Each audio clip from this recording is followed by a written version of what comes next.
Welcome to Beer Ain't Easy, episode 29 with Adam and Drew. Adam and Drew, completely sober. This may be a painful episode. This is something that I never thought we would do, and I blame Adam 100% for the topic of today's episode. I'm just trying to help Drew improve himself. So we started a beer podcast, which beer podcasts typically need beer to operate, right? A beer podcast with no beer, what could go wrong? I mean, I've lost my entire identity. And so what the deal is that Adam is running a marathon, and he thinks that by cutting down on alcohol, he can improve his time. And I think it's a bunch of bullcrap, but he's taking off a freaking month of drinking. I just am doing this to upset Drew.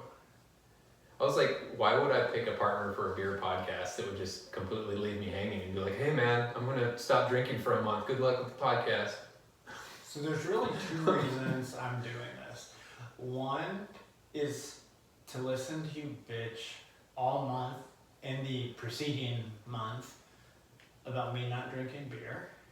And two, to make you feel like an alcoholic when I'm not drinking beer and you're drinking beer all by yourself all the time. I will be able to rest easy and sleep easy at night. So we took this circumstance and we turned it into an episode idea. And so around the time of dry January, I would look at Instagram, I'd look at my Facebook feed, and I kept getting these like ads for this brewing company called Athletic Brewing Company. And it always showed people like running sprints, like sweating, and they're like, this is the non-alcoholic beer for you. And I was like, non-alcoholic beer? Who would drink that stuff? Here we are. Here we are. And so this episode is 100% dedicated to non-alcoholic beers. Why do people drink them? What are they all about? Do they satisfy your craving?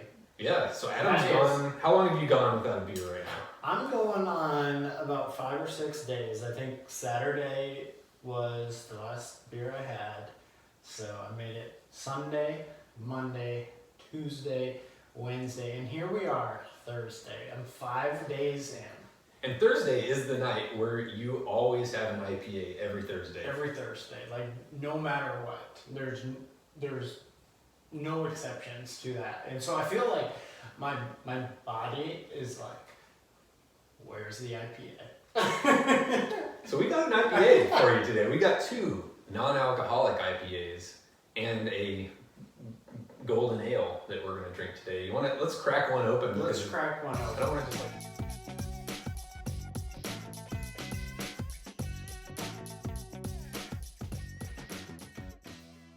We'll find out. But this brewing company is pioneering a craft brew revolution.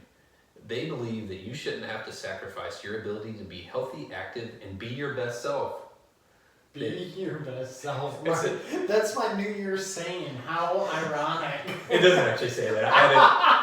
It says it says be your best, but I added be your best self because you had been talking about it. So all they make are non-alcoholic brews. So. Okay, so I have taken a smell, and it smells like a beer. It smells good. I've already tasted it too. It looks like a beer. It smells like a beer. Does it taste like a beer? It does. It's kind of there's not a lot of oomph to it, but it tastes beerish. It tastes beerish. I think that would be what would be interesting is if we had a side-by-side of a non-alcoholic and an alcoholic beer is what I'm calling normal beers now. Alcoholic beers. Alcoholic beer? Isn't that just beer? Now that I'm above that life, I'm going to refer to the beer that you drink as alcoholic beer. Are you going to, there's already, I started running, not at the same level that Adam's running, but I started running last year, and I feel like there's this whole, uppity runner syndrome where it's like, oh man, you got to get the right shoes, you got to get the right clothes, you got to go on my routes. Oh, you're using the wrong app. You're not using Strava. Get on Strava, bitch. I was like, man, there's all this pressure. All I wanted to do is just run around the neighborhood and not be a complete slug all the time. That's not enough. And so I feel like this non-alcoholic thing is like your next step of like trying to pretend like you're better than other people. Trying to shame you for living the life I lived 5 days ago. Oh, you're drinking an alcoholic beer? It will live 25 days from now. My beer's only 50 calories. Why don't you pound that 500 calorie beer over there, huh? Fat ass.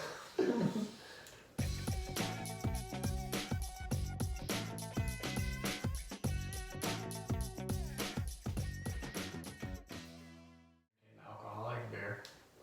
I don't feel as much like a drunk when I just slam this bad boy down. I know. I actually think I mean, given that it's a non-alcoholic beer, it's pretty good. Like, I think it's a solid beer. I think if you were wanting to drink something that wasn't water and you were choosing between this or a Coke or like a vitamin water or something that, you know, this is more enjoyable. Like if you're in a social environment, I could see maybe if you're the designated driver, maybe you pop one of these bad boys. So,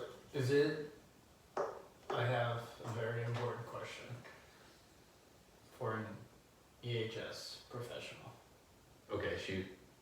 Is it acceptable to bring non-alcoholic beer to the office and drink it in my office? I don't think you'd break any rules. It does have 0.5% alcohol, so I'm not sure. Is it like those chocolates when you have like a little bit of alcohol content in the chocolate, so that's okay? Gotta eat a lot of these bad boys to get drunk.